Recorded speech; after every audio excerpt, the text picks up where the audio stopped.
마가복음 13장 24절, 28절이죠. 28절부터 마지막까지 같이 보겠습니다.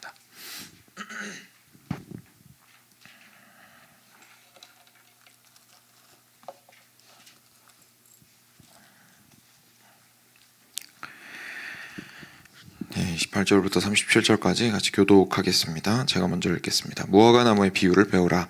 그 가지가 연하여지고 잎사귀를 내면 여름이 가까운 줄 아나니 이와 같이 너희가 이런 일이 일어나는 것을 보거든 인자가 가까이 곧 문 앞에 이른 줄 알라. 내가 진실로 너희에게 말하노니 이 세대가 지나가기 전에 이 일이 다 일어나리라. 천지는 없어지겠으나 내 말은 없어지지 아니하리라. 그러나 그날과 그때는 아무도 모르나니 하늘에 있는 천사들도 아들도 모르고 아버지만 아시느니라. 주의하라, 깨어있으라. 그때가 언제일지 알지 못함이라.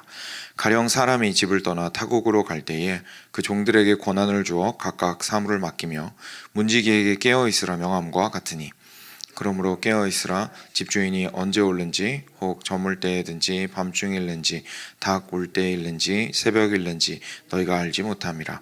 그가 호련히 와서 너희가 자는 것을 보지 않도록 하라. 깨어있으라. 내가 너희에게 하는 이 말은 모든 사람에게 하는 말이니라 하시니라. 아멘. 네, 계속해서 이제 예수님께서 그 마지막 때에 관련된 말씀을 우리에게 해주시고 있습니다. 핵심은 모두가 다 동일한 것 같습니다. 마지막 때는 분명히 올 것인데, 문제는 그날 보면서 두려워서 떨거나 그날이 언제인지 알아내려고 점쟁이처럼 막 안달복달 하는 것이 아니라, 안절부절하는 것이 아니라 그 마지막 때에 확실하게 오실 것을 믿고 오늘 이 마지막 때로서의 삶을 우리가 어떻게 살아갈 것인가에 대해서 계속 이야기해 주시고 있다는 것을 보게 됩니다. 오늘 말씀도 어떻게 보면 앞에서 이제 13장 내내 이야기해 주셨던 것의 결론에 해당한다고 볼 수가 있겠습니다. 무화과 나무의 비유를 배우라 라고 말씀하시는데, 이어서 이제 그게 뭔지를 말씀해 주시죠. 그 가지가 연하여지고 잎사귀를 내면 여름이 가까운 줄 아나니 이와 같이 너희가 이런 일이 일어나는 것을 보거든 인자가 가까이 곧 문 앞에 이른 줄 알라 라고 하셨습니다. 다시 말해서 무화과 나무 같은 경우에는 이제 잎이 가지가 연하여지고 잎사귀가 많아지면 이제 곧 무화과가 열리겠구나 라고 생각을 할 수 있다는 거죠. 그 예수님께서 지나가시다가 길가에 있는 무화과 나무에서 열매를 보지 못하시고 이제 저주하셨던 것을 저희가 기억합니다. 그랬던 이유가 결국은 무화과 나무가 아주 무성해서 잎이 많다 보니까 옆에서 보았을 때 아주 당연히 이제 때가 되어서 열매를 맺었겠구나라는 생각을 하게 만들었거든요. 왜냐하면 지난번에 말씀드린 것처럼 무화과 나무는 이 잎과 열매가 잎이 먼저 주로 많이 나고 나서 열매가 나기 때문이었습니다. 근데 갔는데 열매가 없는 거예요. 그래서 예수님께서 그 무화과 나무를 저주하셨던 것을 보는데, 결국 그게 예루살렘에 대한 예언이었거든요. 예수님께서 거기에 오셔서 열매를 기대하고 예루살렘으로 입성하셨습니다. 다시 말해서 올바르게 하나님을 찬양하고 그리고 이웃을 사랑하고 하나님께서 만드신 참 사람의 모습으로, 하나님의 만드신 교회의 모습으로 그곳에서 하나님을 섬기며 살아가는 것을 기대하고 들어가셨지만, 그곳에서 발견한 것은 그냥 잎사귀만 무성하고 실질적으로 참되다라고 말할 만한 것, 누군가를 먹여 살릴 수 있는 것, 주인의 목을 시원하게 해줄 수 있는 것, 이런 건 뭐 전혀 찾아볼 수가 없었던 겁니다. 그래서 다 뒤집어 엎으셨던 것을 저희가 보게 됩니다. 그런 것처럼 우리도 마찬가지라는 거죠. 우리한테 주어진 건 예수님이 하셨듯이 무성한 잎사귀를 보았다면 이제 곧 열매가 올 수 있겠구나라고 예상을 해야 되는 건데, 실제 이 땅을 살아가면서 그냥 이 땅에서의 시즌만 보면서 살아가지 말라는 겁니다. 이 땅에는 이 땅의 시즌이 있습니다. 그렇죠? 그럼 뭐 봄, 여름, 가을, 겨울이 있고요. 뭐 우기, 건기가 있는 곳은 또 그렇고요. 그리고 그것만이 아니라 우리 인생에도 시즌이 있습니다. 그렇죠? 어릴 때에는, 아기 때에는 어땠다가 좀 더 큰 다음에 어땠다가 학교 다니기 시작하면서 또 달라졌다가 대학교까지 졸업하고 나면 또 이제 새로운 인생을 마주하게 되고, 뭐 그게 돈을 버는 직장 일이 되었든지 아니면 그 다음 배움이 되었든지 계속해서 인생에 여러 가지 시즌들이 있습니다. 업이 있고 다운이 있는데, 근데 결국은 그걸 말씀을 하시는 거죠. 지금 전체적인 시즌을 우리가 알 필요가 있다라는 이야기입니다. 그냥 단순히 내 인생의 시즌에만 포커스를 맞추고 인생을 살아갈 것이 아니라, 예수님께서는 결국 이 온 땅 전체를 바라보시고 역사 전체를 바라보시고 처음에 태초에 천지를 창조하셨던 하나님께서 이 세상을 반드시 마무리하실 때가 오는데, 그때를 살아가는 사람으로서, 그러니까 그 하나님이 매듭 지으시는 그 세상을 향해서 우리가 살아가고 있는 거잖아요.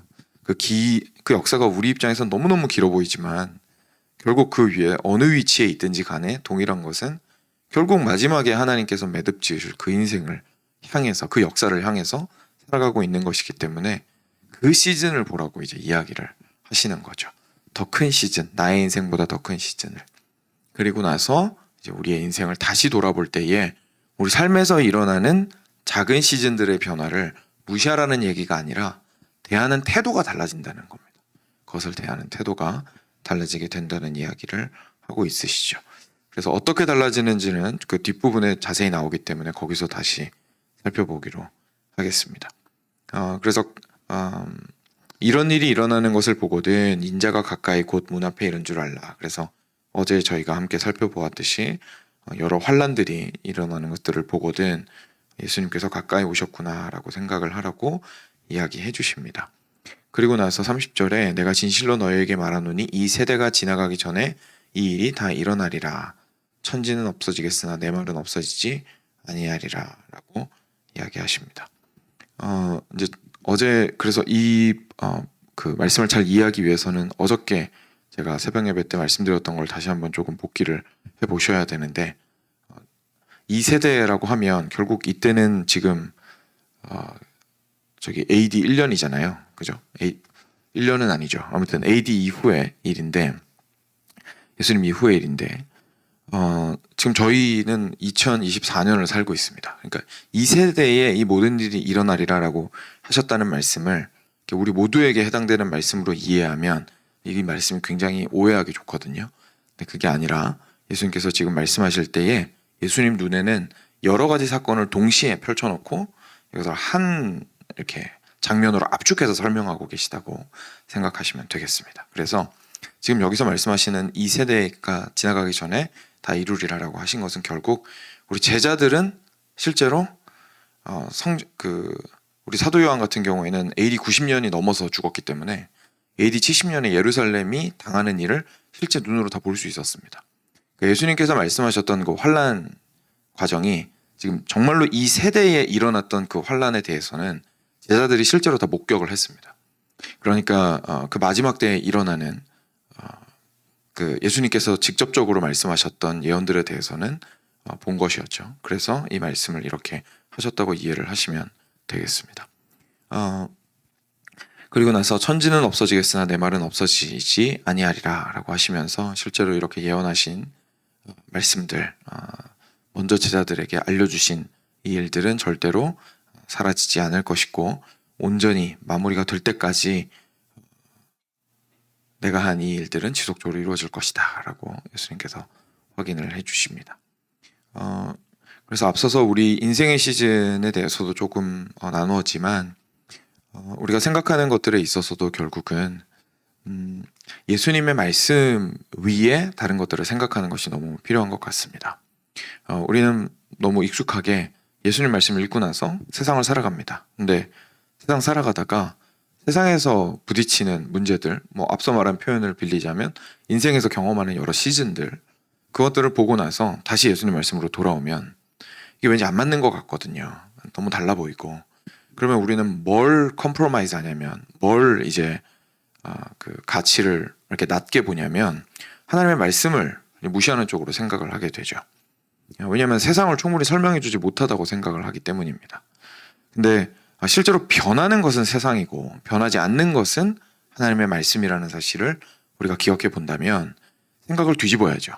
그러니까 세상에서 우리가 발견하는 현실을 어떻게 하면 말씀에 입각해서 설명하고 해석하며 이해할 수 있을까라는 방식으로 우리가 이렇게 살펴볼 필요가 있습니다. 그래서 이것이 우리가 세상을 바라볼 수 있는 바라보아야 하는 길이고, 그리고 계속해서 우리가 신앙을 성장해 가면서 인생 가운데서 하나님을 하나님 되심으로 인정하게 되고 하나님이 누구신지를 알아가는 인생을 살아간다는 의미인 것 같습니다. 왜냐하면 요즘 이제 다니엘서도 저희가 같이 보고 있지만 하나님께서 천지 만물을 창조하셨고 그리고 그걸 다스리신다라는 단순한 한마디 말이 얼마나 많은 내용을 내포하고 있고, 그리고 그 사실을 믿는다면 내 인생에 어떻게 변해야 할지에 대해서 알아가기 위해서는 정말로 진지하게 인생을 돌아보아야 하거든요. 근데 그게 결국은 어떤 싸움으로 이렇게 확장이 되는 것 같냐면, 처음에는 그냥 내가 생각하는 작은 동네 구멍가게 운영하는 신 정도로 생각을 했다가, 아니면 조금 지나서 이제는 내 인생의 어느 정도의 문제는 그래도 해결해 줄 수 있는 분으로 생각을 했다가, 조금씩 하나님에 대해서 알아가면 갈수록 이제 하나님께서 모든 것들을 창조하시고 주관하고 계신다는 사실을 실질적으로 와닿게 느끼게 되는 인생을 살아나가는 게, 우리 모든 사람이 이런 방식으로 올라가진 않지만 그런 과정의 모습 중에 하나가 아닌가 싶습니다. 그러니까 계속해서 우리가 예수님의 말씀을 근거로 해서 세상을 판단하는 법을 계속 배워나가는 거죠. 하나님이 누구시냐에 근거해서 나의 인생을 바라보는 법을 계속해서 배우는 거죠. 자꾸 내가 살아가는 인생 때문에 가만히 있는 땅을 바꾸려고 하는 게 아니라 땅 위에 서서 이 세상을 어떻게 살 것인가를 고민하게 되는 방식으로 계속해서 생각의 전환이 이루어지는 것, 그것이 참 중요한 것 같습니다. 특히 이 마지막 시즌을 살아가는, 예수님이 말씀하신 하나님께서 마지막에 매듭을 지으실 그 역사의 마지막을 향해서 살아나가고 있는 우리들에게는 이런 자세가 더없이 중요합니다. 더없이 중요합니다. 왜냐하면 이 세상의 시즌, 내 인생의 시즌은 돌아가는 것이 너무너무 급박하고 우리를 조급하게 만들고 불안하게 만들어서 하나님의 시즌을 볼 수 없게 눈을 가리기 때문에 그렇습니다.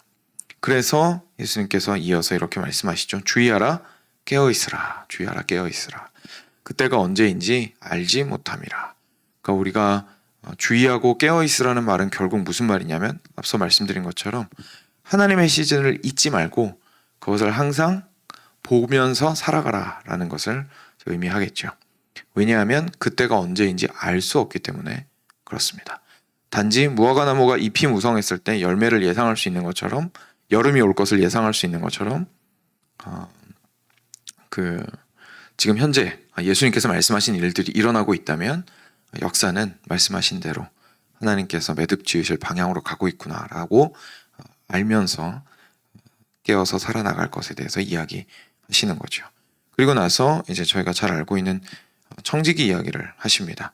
사람이 만약에 집을 떠나서 타국으로 갔는데 그 종들한테 권한을 주어서 이제 네가 이 집을 좀 다스리고 이 집에 필요한 것들을 너가 잘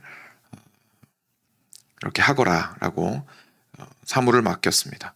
그리고 문지기에게 항상 깨어 있으라. 내가 언제 올지 모른다 라고 이제 명하고 주인은 떠났습니다.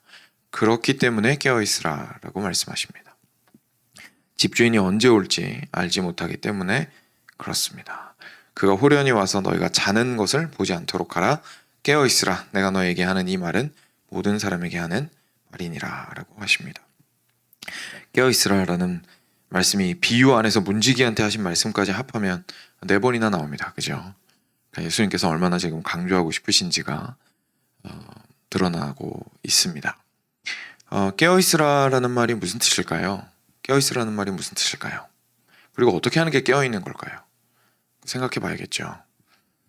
저희가 깨어 있는 것이 이제 어제도 다미성교회 예를 들었습니다만, 그 80년대 후반에 대한민국에서 그 강타했던 종말론, 잘못된 종말론을 가지고 이제 곧 이렇게 예수님이 재림하신다고 하면서 이렇게 좁은 곳에 모여가지고 같이 기도하고 막 그랬던 것들이 있는데, 이제 그 사람들한테는 그게 깨어 있는 거였던 거죠.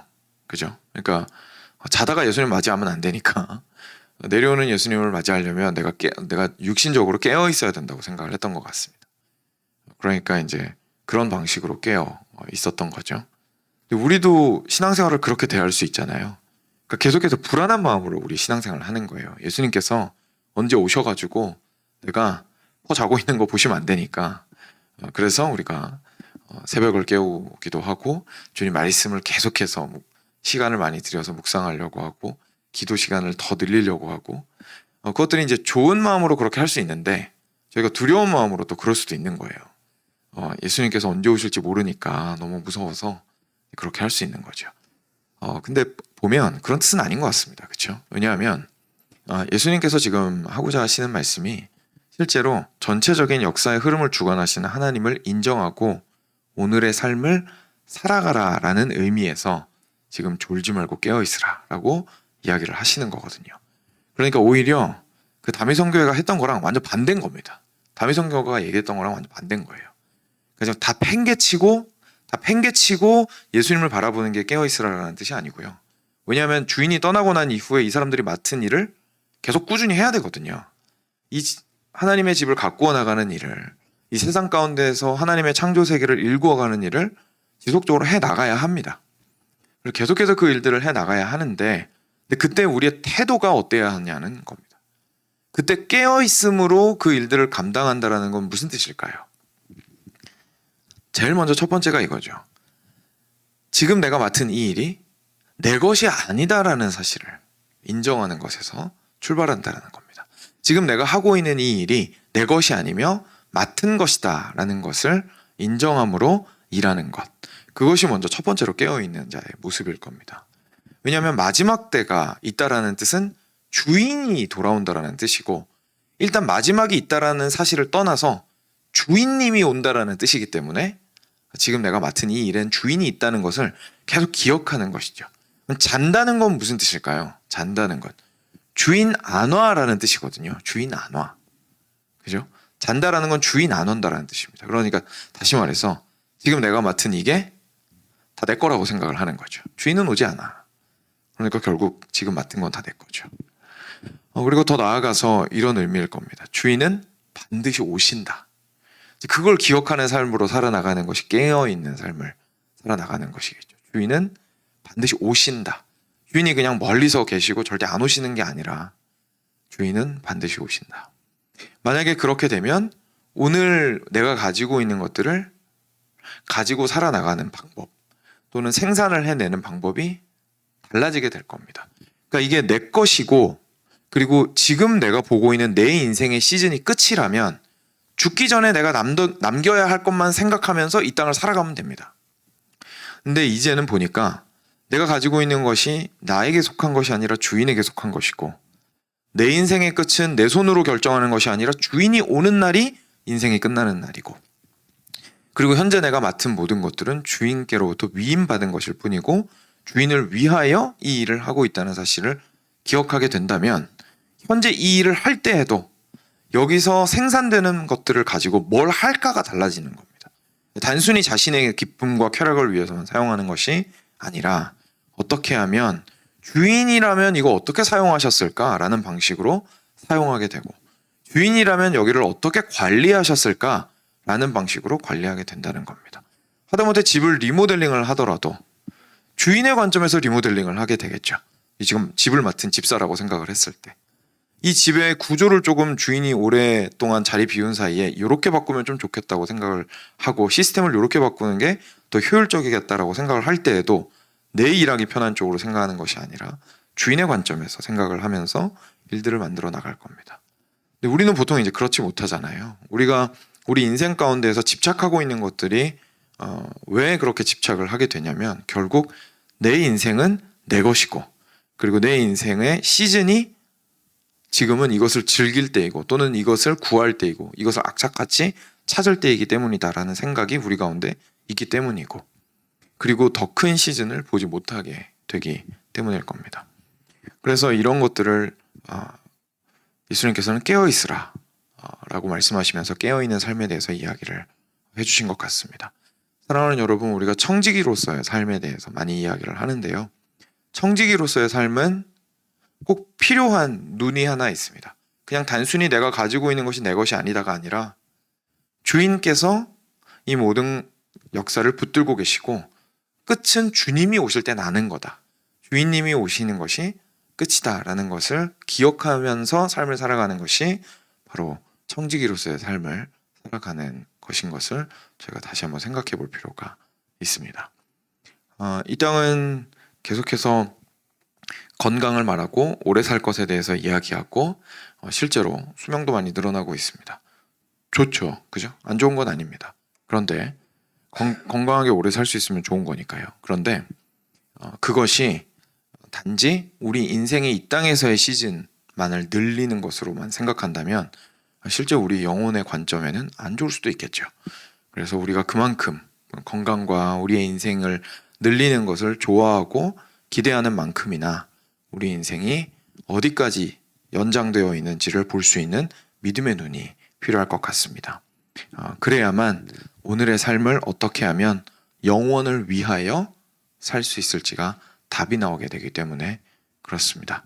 사랑하는 여러분, 우리의 삶 가운데에서는 다양한 모습이 있을 수는 있어도 우리의 삶 전체는 하나님께서 우리에게 허락하신 삶이고 하나님께서 맡겨주신 삶이고 그리고 하나님께서는 반드시 다시 되찾으러 오신다라는 것을 기억함으로 우리가 오늘도 마지막 때를 살아가는 성도로서 청지기의 삶을 살아나가기를 주님의 이름으로 축원드립니다. 네, 같이 함께 기도하겠습니다. 네,